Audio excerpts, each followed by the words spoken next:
articles. Articles A and an. So here I have written A, E, I, O, U, A, E, I, O, U. These are the vowel letters. With the vowel letters, we always use an on the first letter, and you have to check the first letter, not the next one. Sometimes a student make it confused that the next letter is a vowel letter, so they will use here an. But ask them again and again, you have to check the first letter only. Now we are going to read it. This is dash girl. Girl. G.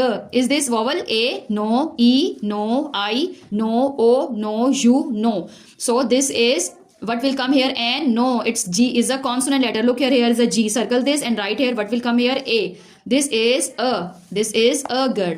This is dash orange. O came here. O. Write here number 1. Orange.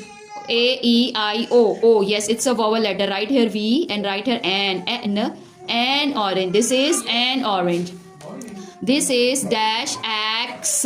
X. Don't make the sound of E here. Magic E is here. A. Number 1. Right here. Number 1. And look, A is a vowel or consonant? A. Vowel letter. With the vowel letter, what we will use? N.